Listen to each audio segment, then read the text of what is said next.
नमस्कार साथियों, कैसे हैं आप सब लोग। जैसे कि आपको पता है कि पंजाब एडीए की नोटिफिकेशन आउट हो चुकी है, तो उस रिगार्डिंग हम डिस्कस करेंगे। उस नोटिफिकेशन के रिगार्डिंग में बहुत सारी क्वेरीज आई कि सर आपका सिलेबस के बारे में बताइए कि सिलेबस क्या है, कितने टाइम में हम कर सकते हैं, और एक्सपेक्टेशन जो एक्सपेक्टेड डेट है एग्जाम की, कितना टाइम है हमारे पास तैयारी करने के लिए, एक्सेट्रा।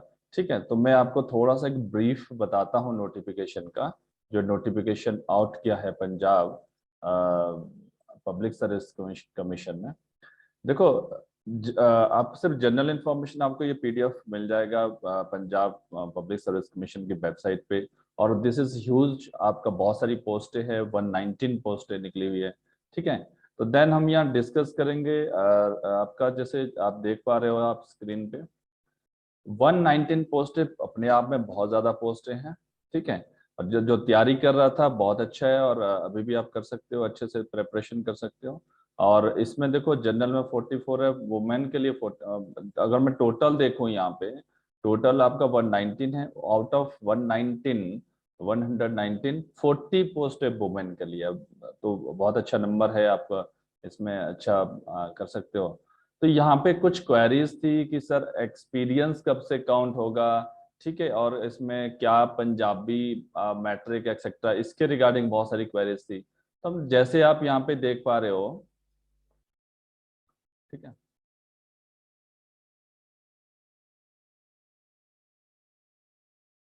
अब देखो, पहले तो एसेंशियल क्वालिफिकेशन की बात करते हैं।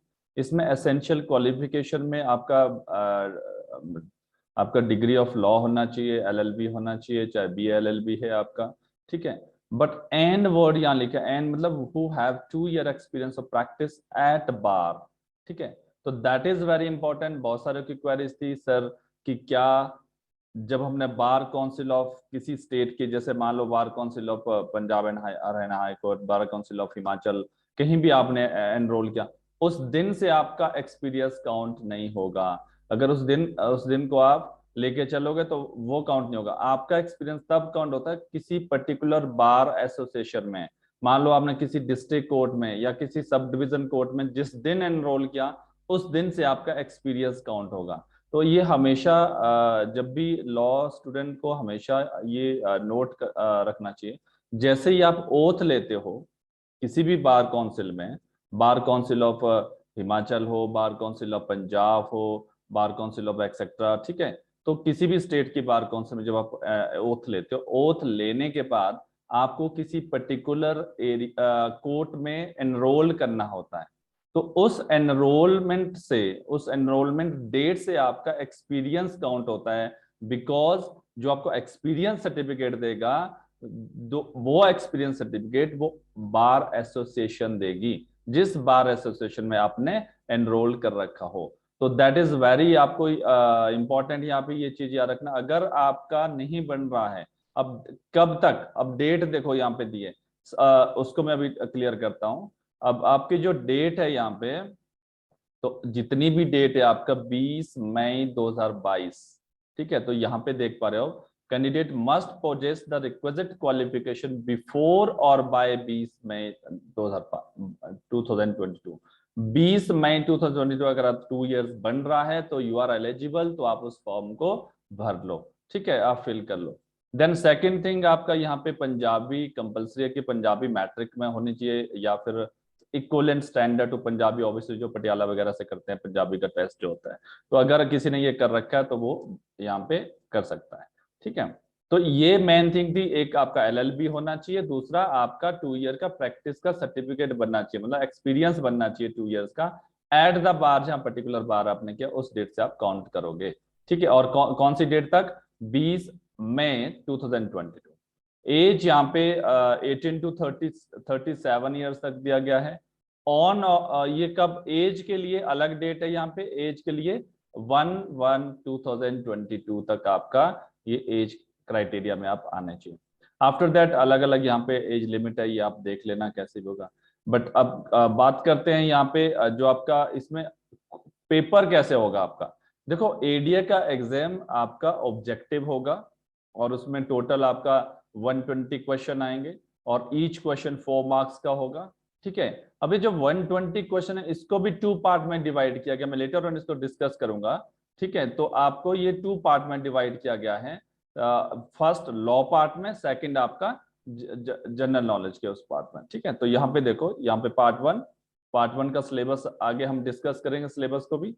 अब पार्ट 1 से आपको 100 क्वेश्चन आएंगे, मतलब जो लॉ वाला पोर्शन है वहां से 100 क्वेश्चन आएंगे। तो 100 क्वेश्चन और ईच क्वेश्चन 4 मार्क्स का है, तो यहाँ पे 400 एमसीक्यूज का होगा। ठीक है, ऑब्जेक्टिव होगा। Question from logical reasoning mental, ये अभी नया है, जैसे reasoning, logical, mental ability, general knowledge part B, ये पार्ट बी में 20 क्वेश्चन डालेगा, तो इसका वेटेज हमेशा रहेगा। देखो एक चीज आप यहाँ पे नोट कर देना, हर एक बच्चा, हर एक वो कैंडिडेट जो एडीए एग्जाम दे रहा है उसने आईपीसी अच्छे से पढ़ा होगा, मतलब लॉ के जो सब्जेक्ट है उसने सब पढ़े होंगे। तो आपको लॉ तो करना ही है अपना अच्छा, लेकिन साथ में आपको ये वाला पोर्शन भी करना है, क्योंकि अगर आप इस पोर्शन को करोगे तो वहां मेरिट बनेगी। ठीक है, याद रखना। अब क्योंकि लॉ में कुछ ना कुछ तो गलत होंगे ही होंगे, ऐसा तो है नहीं कि एक्यूरेट 100 लेके आ जाओगे आप। तो ठीक है, एंड देन अब इसके कुछ यहाँ पे है आपका पेपर, कईयों का ये क्वेश्चन था कि सर कि पंजाबी में भी क्वेश्चन पेपर आएंगे। नो, पंजाब का ठीक है, आपका पंजाबी मैट्रिक में होना चाहिए, दैट्स ओके, क्वालिफिकेशन है, लेकिन पेपर आपका इंग्लिश में होगा। पंजाबी पेपर में कुछ भी नहीं आएगा, पंजाबी का कुछ भी, लैंग्वेज का कुछ भी नहीं आएगा। एंड देन 4 मार्क्स का ईच क्वेश्चन होगा। ठीक है, 4 इक्वल मार्क्स होंगे। And then there will be negative marking, तो मतलब वहां पे नेगेटिव मार्किंग है, तो देखो दोस्तों आपको केयरफुली करना पड़ेगा। आप नेगेटिव मार्किंग है तो प्रैक्टिस स्टार्ट कर लो आप, अगर प्रैक्टिस नहीं करोगे तो नेगेटिव मार्किंग आपको हार्ड हो सकता है। तो in that case negative marking में क्या होगा, examination for question wrongly answered for each incorrect one, मतलब अगर आप एक क्वेश्चन गलत करते हो तो आपका 1 नंबर डिडक्ट हो जाएगा। ठीक है, तो यहाँ पे देख सकते हो, बाकी इंस्ट्रक्शन भी आप यहाँ पे पढ़ लो। ठीक है, तो एग्जामिनेशन का ड्यूरेशन मैं सिर्फ आपको हाईलाइट कर रहा हूं, जो इंपॉर्टेंट सी चीज है यहाँ पे, तो वो है आपका कितना ड्यूरेशन है, 2 इयर्स का ड्यूरेशन है। ठीक है, तो इन दैट केस 2 ईयर का ड्यूरेशन पीरियड है। देन आपका जो देखो बहुत ऐसा नहीं होता है कि एडीए का पेपर, अगर हरियाणा की बात करो, पंजाब की बात करो, एडीए के पेपर आपका इस पे रहता है, ऑब्जेक्टिव टाइप रहता है, बहुत अच्छा पेपर रहता है आपका। और पेपर में कोई ऐसा नहीं है कि ज्यादा टफ भी आता है, ऐसा टफ भी नहीं आता है, बट ये कि आपको बहुत बारीकी से थोड़ा सा, जैसे आप प्रीलिम्स के लिए तैयार रेडी करते हो। और सबसे बड़ी बात, पंजाब एडीए की एडवर्टीजमेंट अगर देखोगे, मैं सिलेबस आपको दिखाता हूँ, सिलेबस में हर एक टॉपिक वाइज, हर एक सब टॉपिक वाइज दिया हुआ कि आईपीसी के अंदर क्या क्या आपने कवर करना है। यस, अब आप जैसे आप जुडिशरी के लिए करते हो वैसे ही आपने यहाँ पे करना है। तो यहाँ थोड़ा सा इंफॉर्मेशन आपको यहाँ दे दूं कि आपका जो ऑनलाइन प्रोसेस रहेगा, एप्लीकेशन ऑनलाइन रहेगी, तो आप यहाँ पे लॉग इन कर सकते हैं इस साइट पे, तो वहां पे आप लॉग इन कर सकते हैं। आपके 2 स्टेप रहेंगे, स्टेप 1 एंड स्टेप 2 में।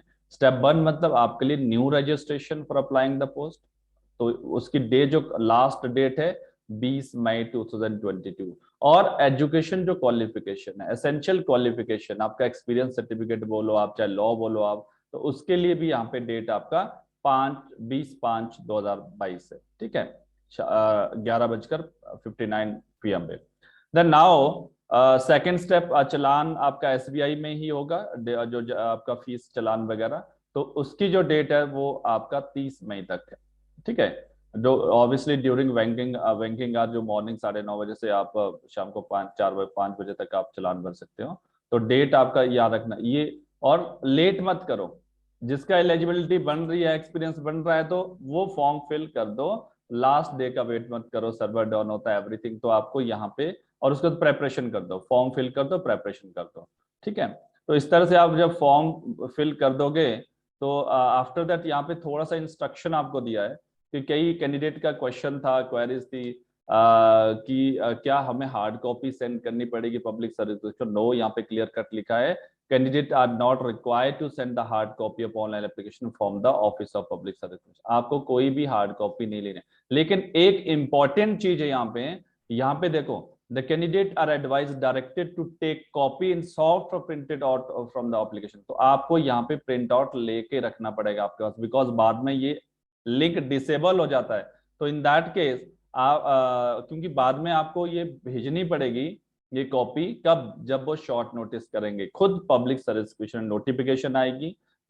ये ऐसा होता है कि प्रोसेस इनका ऐसा रहता है कि जब एग्जाम कंडक्ट हो जाता है तो या तो ये करेंगे कि जब आपका जो शॉर्टलिस्ट आएगी इंटरव्यू के लिए, जो कैंडिडेट इंटरव्यू, उनसे ये डॉक्यूमेंट मांगेंगे। अब डॉक्यूमेंट की लिस्ट भी यहाँ पे दी है, वो आपको हार्ड कॉपी भेजनी है, तो वो यहाँ पे दिया हुआ है 8.6 में। तो यहाँ पे दिया सेल्फ अटेस्टेड सर्टिफिकेट, या ये वाले सर्टिफिकेट है, ये भी आप रेडी करके रख लो, क्योंकि जब आपका एग्जाम हो जाएगा तो ताकि आप ज्यादा इसमें ना पढ़ो। ठीक है, तो ये आप यहाँ से देख सकते हैं।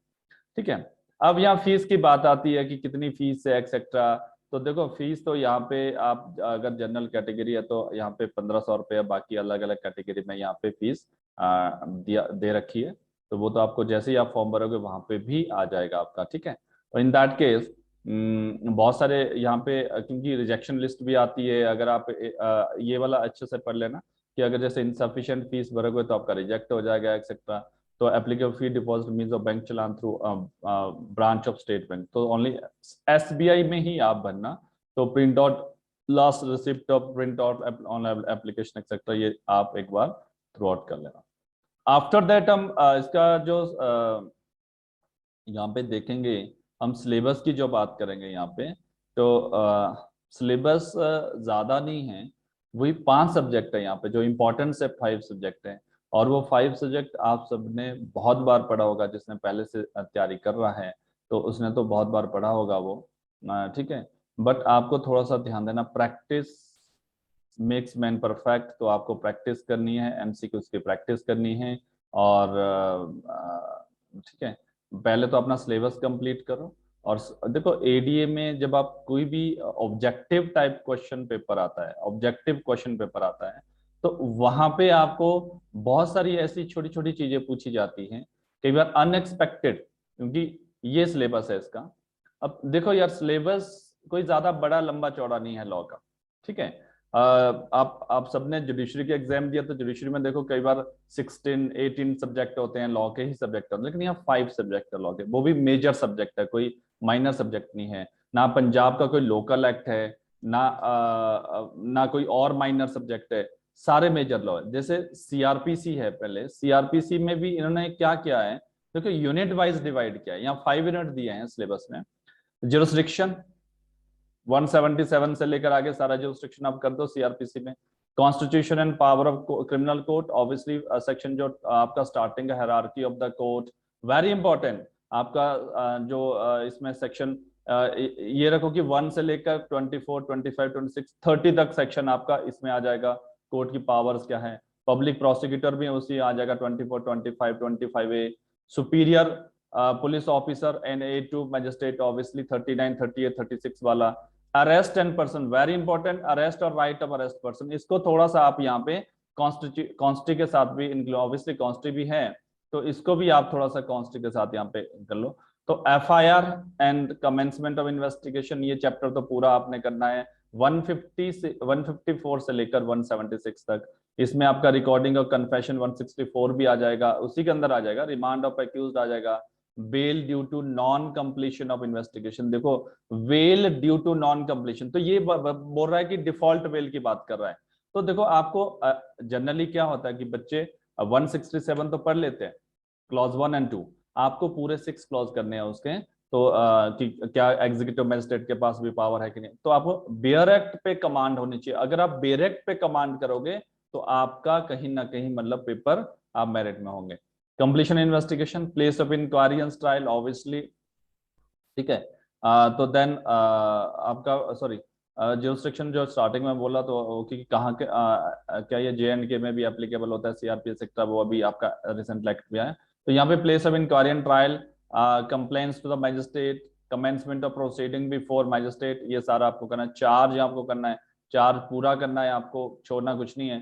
omission of charge, ठीक है, alteration or addition of charge, joinder of charge against the person of person, exception to general rule of joinder of charge। तो चार्ज वाला पूरा चैप्टर 211 से ऑनवर्ड सेक्शन आपको पूरा करना है। Trial before court of session, trial इन्होंने कुछ भी नहीं छोड़ा है, ट्रायल बिफोर, बिकॉज देखो यार एडीए बनने जा रहे हो तो ऑब्वियसली आपको ट्रायल पता होना चाहिए। ट्रायल को बिफोर कोर्ट ऑफ सेशन, उसके अंदर बहुत छोटी छोटी चीजें पूछेंगे आपको। Trial before magistrate, warrant case, summons case, summary trial, तो ये आपको वेरी इंपॉर्टेंट है, कुछ ज्यादा टफ नहीं है। अब बेल वाला पार्ट देखो, bail, anticipatory bail, cancellation of bail, bail bond, bail bond वाला भी पूछा है इन्होंने, या एपेलेट बेल वाला भी आप पढ़ लेना, inherent power of the high court 482। ठीक है, तो ये तो सीआरपीसी का सिलेबस है, कोई ज्यादा लंबा चौड़ा सिलेबस भी नहीं है, बट आप अच्छे से सीआरपीसी का वेरेक्ट पे कमांड करो, ठीक है, और एमसीक्यूज करो, डायरेक्ट पे कमांड करो और एमसीक्यूज करो। मैं थोड़े लास्ट में आपको ये भी बताऊंगा कि क्वेश्चन किस पैटर्न से आते हैं, किसी भी एग्जाम में किस पैटर्न से क्वेश्चन, 3-4 पैटर्न से आते हैं, तो आप वो पैटर्न भी एक बार देख लें, लास्ट में आपको बताता हूँ। देखो सेकेंड यूनिट ने आईपीसी डाला हुआ है, Indian penal code, introduction to criminal substantive law, definition clause obviously 52A तक आपको कंप्लीट करना है, जनरल एक्सेप्शन टोटली करना है आपको, ग्रोथ लायबिलिटी या जॉइंट लायबिलिटी के सेक्शन आपने, पनिशमेंट यहाँ पे देखना है। अब पनिशमेंट की बात आती है तो आप यहाँ पे पनिशमेंट, एक तो हो गया सेक्शन 53 ऑनवर्ड्स जो पनिशमेंट का चैप्टर है आपका, देन ये पनिशमेंट पूछ सकते हैं आपके, जैसे थेफ्ट के लिए क्या पनिशमेंट है, एक्सटॉर्शन के लिए क्या पनिशमेंट है, ट्रैफिकिंग के लिए क्या पनिशमेंट है, या ऑफेंस अगेंस्ट वुमेन जो आते हैं 354A, बॉयरिज्म एक्सेट्रा, स्टॉकिंग, तो इनकी पनिशमेंट भी आप एक बार देख लेना, रेप वाले केसेस, ठीक है, abetment, criminal conspiracy, offence against the state, offence relating to public servant, offence related to contempt to lawful authority of public servant.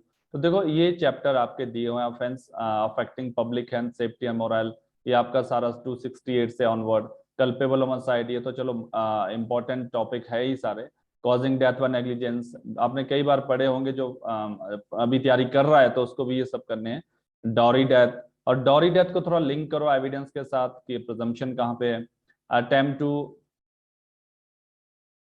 attempt to murder and etc, attempt to commit suicide, yes, attempt to commit suicide 309 है, इसको आप read with करो section 115 of mental health act 2017, hurt, grievous hurt, acid attack, criminal force, assault और outraging the modesty of women, इसमें बहुत सारा amendment हुआ 2013 etcetera में, तो आपको वो भी यहाँ पे करना है, वॉयरिज्म, स्टॉकिंग, यहाँ तो बिल्कुल डिफरेंट आपको एक एक टॉपिक दिया हुआ है, बिल्कुल इजी आपको की प्रिपरेशन करना है, आपको कहीं कुछ देखना नहीं, आप प्रिपेयर करो अपने आप को। Aggravated form and punishment, criminal misappropriation of property, ठीक है, criminal breach of trust, stolen property and cheating, तो सारा आपका इंपॉर्टेंट है, कुछ भी नहीं छोड़ा है इन्होंने, तो बहुत सारा इंपॉर्टेंट है, ज्यादा बड़ा भी नहीं है, पूरा आईपीसी भी नहीं करना आपको। देन एविडेंस एक्ट की बात करते हैं, definition clause, statutory interpretation section 3 आप पूरा कर लो, और मे परज्यूम, शैल परज्यूम, यहाँ पे जब मे प्रज्यूम शैल प्रज्यूम करते हैं, जो प्रजम्पशन आती है यहाँ पे दिया उन्होंने, प्रजम्पशन भी आप देखो 86, 87, 89 आगे 90 डॉक्यूमेंट के रिगार्डिंग कहाँ प्रजम्पशन है, ठीक है, सेक्सुअल ऑफेंसेस के रिगार्डिंग कहाँ प्रजम्पशन है, ये सब भी आपको करना है। Relevancy of fact, fact connected with fact and nature, सारा सेक्शन 3 से है। एडमिशन मेजर पार्ट है आपका, कन्फेशन, डाइंग डिक्लेरेशन और statement by person who cannot be called witness, obviously ये आप कर सकते हो। Expert testimony, oral evidence, evidence दोनों, ओरल एविडेंस, डॉक्यूमेंट्री, आपका इलेक्ट्रॉनिक, ठीक है, तो ये आपको सारा करना है। Exclusion of oral evidence bye documentary evidence 91, 92, burden of proof, honours of proof, ये सारा करना है। एस्टॉपल 115 से लेकर 17 तक, कॉम्पिटेंट ऑफ विटनेस 118 से, प्रिविलेज कम्युनिकेशन, बिल्कुल डिफरेंट डिफरेंट कैटेगरी मैंने डिवाइड कर रहा है, तो आप इसको ज्यादा बड़ा भी नहीं एविडेंस, अगर आप पूरा भी कर जाओगे, क्योंकि एक्स्ट्रा भी करके जाना होता है क्योंकि लिंक्ड होते हैं, ठीक है, तो आपको ये कर सकते हैं। मैं आपको बताऊंगा कि क्वेश्चन किस बेस पे आ सकते हैं। एंड देन लास्ट में सीपीसी डिक्री। अब सीपीसी में देखो यहाँ पे ये तीनों चीजें आपका, अगर आपने देखा होगा आईपीसी और सीआरपीसी में कुछ ज्यादा ऐसा नहीं है कि आप छोड़ो, तो मतलब ठीक है आप कर सकते हो। सीपीसी में थोड़ा कुछ बच्चों कहते कि सर क्या हम कुछ कट शॉर्ट कर सकते हैं इसमें, नो, आप कट शॉर्ट मत करो, एक बार तो एटलीस्ट आपको रिवाइज करना पड़ेगा, क्योंकि आज की डेट में जो ट्रेंड देख रहा हूं मैं एग्जामिनर का, अब ऐसा नहीं है कि कोई रिपीटेड क्वेश्चन आ जाएगा, मतलब ऐसे अनएक्सपेक्टेड क्वेश्चन आ जाते हैं जो आप सोचते कि ये पूछेंगे नहीं, वही क्वेश्चन आपको एग्जाम में आ जाता है, ठीक है। ऑर्डर, डिक्री, जजमेंट, वेरेक्ट तो देखो यार दोस्तों, वेरेक्ट तो करना है आपको, वेरेक्ट नहीं करोगे तो फिर नहीं होगा। Lack of jurisdiction, irregular exercise jurisdiction, ये ज्यूरिसडिक्शन के रिगार्डिंग सारा आपका 15 से onward. Res judicata, res sub judice obviously important है। पार्टीज टू सूट, ऑर्डर 1 वगैरह, joinder, misjoinder, non joinder, objection to misjoinder, कोई ज्यादा भी नहीं है सीपीसी का। प्लीडिंग है, amendment of pleading, plaint, written statement, summon, parties issue service summons, appearance of parties, order 9, appearance or consequence of non-appearance, hearing of the suit, framing of issue 14, order 14, disposal of suit at first hearing and trial, arrest before judgment etc. आप topic wise लो ना, topic आपके पास दिए हैं, topic wise पहले कम से कम इस जो syllabus दिया है इसको कवर पूरा करो। Temporary injunction, public officer, suit by indigent person, तो आपको यहाँ पे ये कि बेरेक्ट पे थोड़ा सा आपको कमांड करना है। पब्लिक न्यूसेंस, ठीक है, पब्लिक चैरिटी अपील, ये सारा दिया हुआ है। और कमर्शियल सूट यहाँ पे, ये यहाँ पे देख लेना, इससे क्वेश्चन पक्का आएगा। कमर्शियल कोर्स आपका कि कितना रिटर्न स्टेटमेंट का टाइम होता है 120, और क्या वो मैंडेटरी है, डायरेक्टरी है तो वो डायरेक्टरी है, इस तरह से क्वेश्चन आपको यहाँ आ सकते हैं।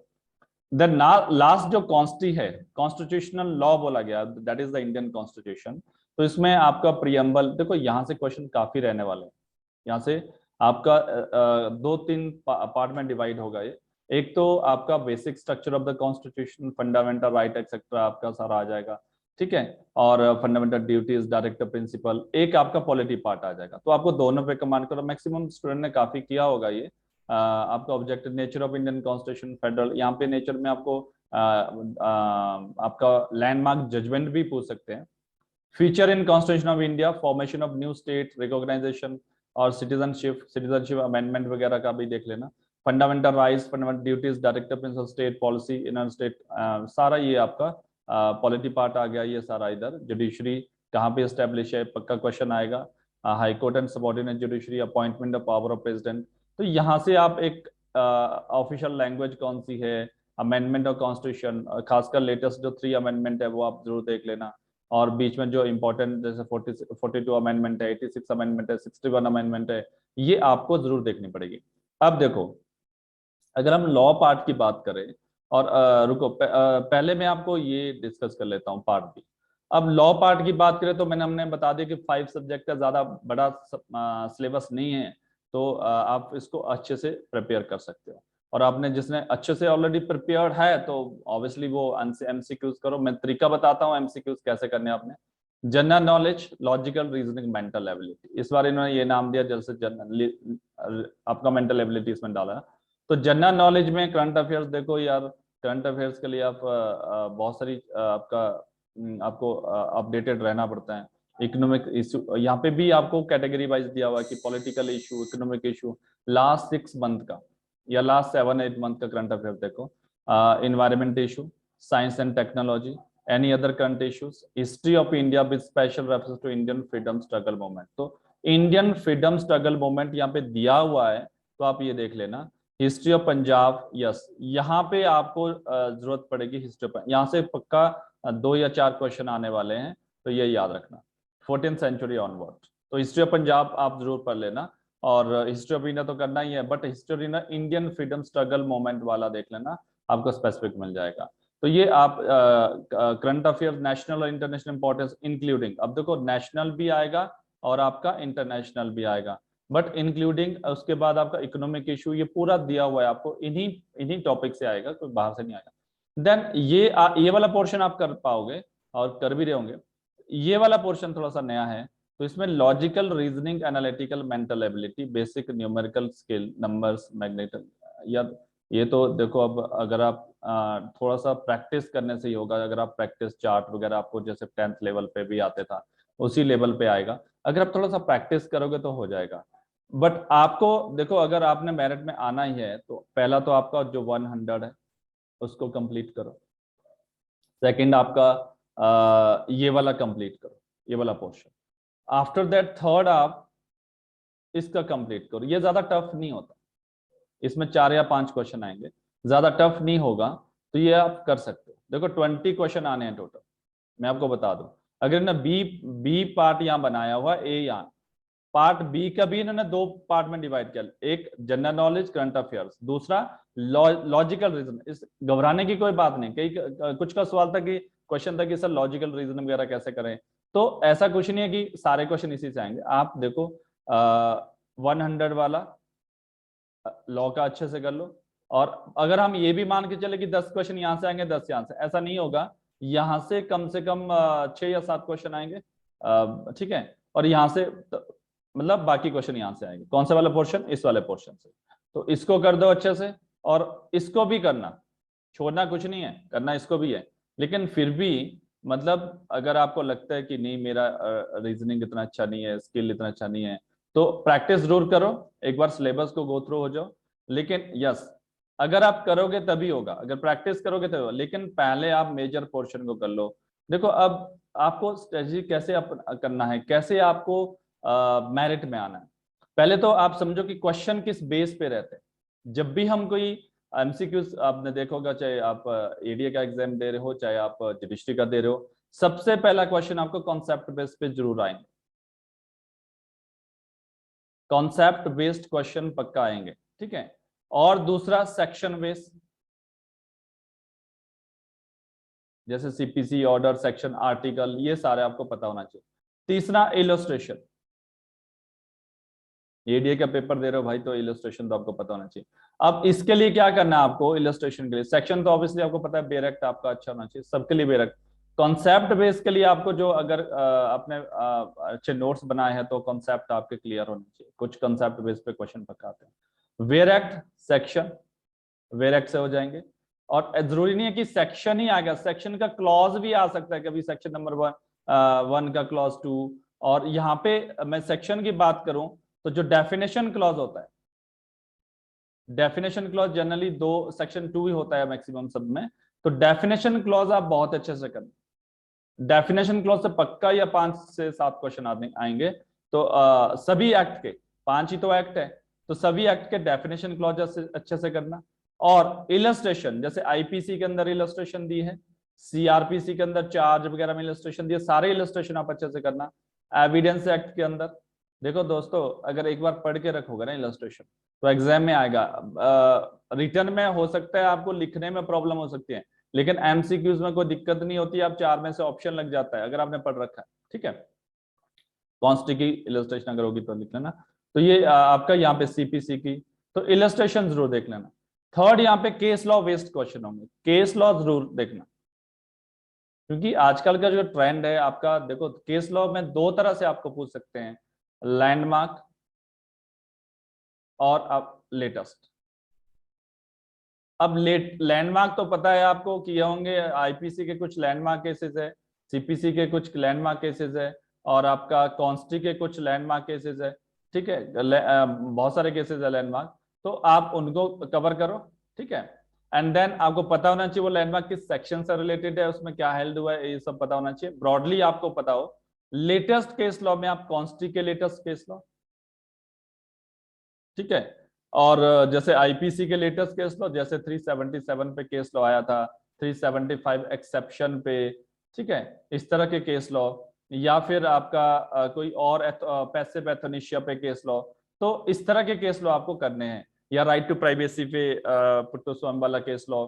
तो इस तरह से आपको लेटेस्ट केस लॉ भी करना है, क्वेश्चन आएंगे यहाँ से, लेटेस्ट केस लॉ से भी 7-8 क्वेश्चन आएंगे, आपको याद रखना 7 to 8 क्वेश्चन, मतलब केस लॉ पे बेस्ड होंगे, ठीक है। तो ये ध्यान रखना आपने, क्योंकि यहाँ पे वर्क ऑफ द सब्जेक्ट 5 है, तो इसको डिवाइड कर लो। अगर मैं इक्वल भी रखूं तो 25 क्वेश्चन, और सॉरी 20 क्वेश्चन फ्रॉम ईच, क्योंकि 100 क्वेश्चन लॉ के आने, तो वो वेरी कर जाएगा। हो सकता है कॉन्स्टी के 25 आए और सीपीसी के 15 आए, तो फिर आप बैलेंस बना के चलो कि 20 के आसपास क्वेश्चन रहेंगे आप हर एक सब्जेक्ट के। तो 20 क्वेश्चन में आपको क्या कवर करना है, तो आप बहुत अच्छे से कमांड कर सकते हो। अगर मान लो आईपीसी पे आपकी कमांड अच्छी है तो आप सीपीसी को अच्छे से कर लो, क्योंकि लॉ पोर्शन अगर आप अच्छे से करोगे ना, तो लॉ पोर्शन में क्या रहता है ये तो मैंने बता दिया आपको। और हाँ, थर्ड थिंग, अमेंडमेंट, अमेंडमेंट जरूर आप पढ़ के जाना, अमेंडमेंट से क्वेश्चन आएंगे। आईपीसी के अमेंडमेंट आप 2005 के अमेंडमेंट देखो, 2010, 9 और 10 के अमेंडमेंट देखो, 2013 वेरी इंपॉर्टेंट, 2015 वेरी इंपॉर्टेंट, 2018, ये 3 अमेंडमेंट तो आप करके जाओ, ठीक है। और क्रिमिनल लॉ अमेंडमेंट या सीआरपीसी अमेंडमेंट, तो आप देख लो उसको अमेंडमेंट को। अमेंडमेंट में क्या देखना आपने कि प्रेसिडेंट की असेंट कब मिली थी, कम इनटू फोर्स कब आया, कौन कौन से सेक्शन अमेंड हुए थे, तो ये चीजें देखनी है। और साथ में हमने कॉन्स्टिट्यूशन की अमेंडमेंट देखनी है, ये वेरी इंपॉर्टेंट, स्पेसिफिकली आपको आएगा कॉन्स्टिट्यूशन की अमेंडमेंट, ठीक है। तो वहां पे आपका जो लास्ट अभी जो लेटेस्ट 105 अमेंडमेंट हुआ, उससे पहले के 101 से लेकर 105 तो देखना ही है। उसके बाद आपको यहाँ पे बहुत सारी इंपॉर्टेंट अमेंडमेंट्स देखना है इसमें, जैसे 42nd अमेंडमेंट है, 44 अमेंडमेंट है, या 61 अमेंडमेंट है, 86 अमेंडमेंट है कॉन्स्टिट्यूशन के अंदर, तो वो आपको देखना है जरूर, ठीक है। और कॉन्स्टिट्यूशन से आपको क्वेश्चन आएंगे, आर्टिकल बेस्ड पे क्वेश्चन आ सकते हैं, आएंगे पक्का।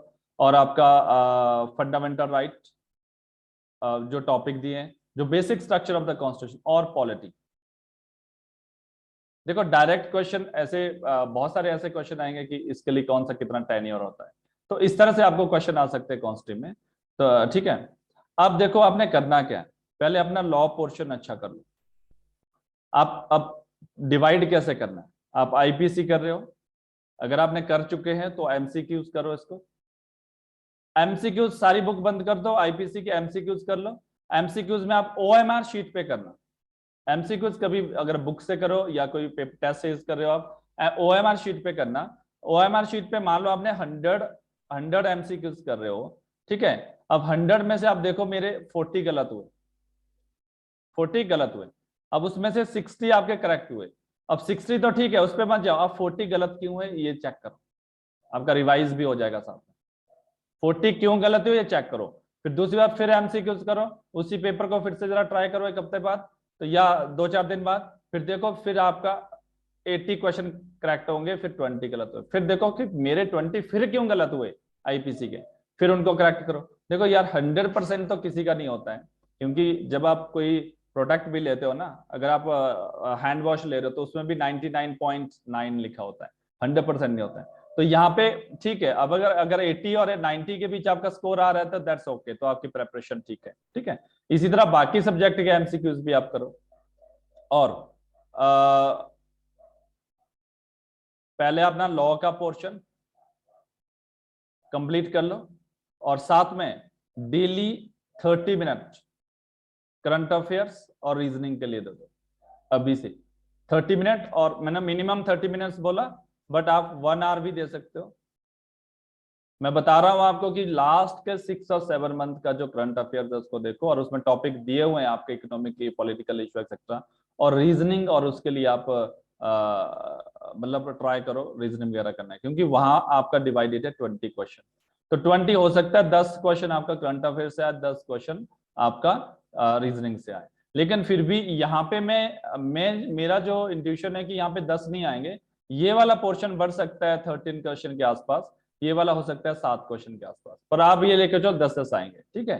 तो फिर भी आप इसको कर सकते हैं अच्छे से, कि हिस्ट्री ऑफ द जो स्ट्रगल ऑफ फ्रीडम स्ट्रगल उसके लिए था वो पूछा गया है, इंडियन हिस्ट्री, और पंजाब की हिस्ट्री जरूर करना, उसमें से 4 या 5 क्वेश्चन आ सकते हैं, तो ठीक है। तो क्योंकि वो पंजाब का आप एरिया दे रहे हो तो ऑब्वियसली आपको बताना चाहिए। तो दिस इज द मैन जो आपका यहाँ पे पंजाब एरिया के लिए कैसे आपने प्रिपरेशन करना है, जो आपकी क्वेरीज थी कैसे सब्जेक्ट को प्रिपेयर करना है। आप बेरेक्ट पे कमांड करो, मैंने बता दिया आपको बेरेक्ट ही की है सक्सेस का, खासकर ऑब्जेक्टिव क्वेश्चन का। और बेरेक्ट में भी आप ये मत सोचो कि क्या क्वेश्चन आएंगे, आप मेन मत पढ़ो, आप क्लॉज वाइज पढ़ो, उनको क्लॉज भी आ सकते हैं, डेफिनेशन क्लॉज पढ़ो उनके, और कौन सा सेक्शन कब ओमिट किया गया, कब आया, इस तरह से आपको क्वेश्चन आ सकते हैं, ठीक है। तो दिस इज ऑल अबाउट आपका जो एरिया का एक कैसे आपने तैयारी करनी है। बहुत जल्दी हो सकता है हम इस पे एक सीरीज ले आऊं मैं इस पे, तो यूट्यूब पे ही डालूंगा, टॉपिक वाइज आईपीसी का बेरेक्ट से ही आपको रीड करवाया जाएगा, कि बेरेक्ट में आपको एक क्विक रिवीजन हो सकता है आपका, जिसने प्रेपरेशन अच्छे से कर लिया, जो कर रहा है नया, तो आपको एक आइडिया वहां से मिल सकता है, आपको अच्छा क्लैरिटी वहां से मिल सकती है। आप हमारे चैनल को जरूर सब्सक्राइब कीजिए, और शेयर कीजिए, और लाइक कीजिए, ठीक है। थैंक यू, धन्यवाद।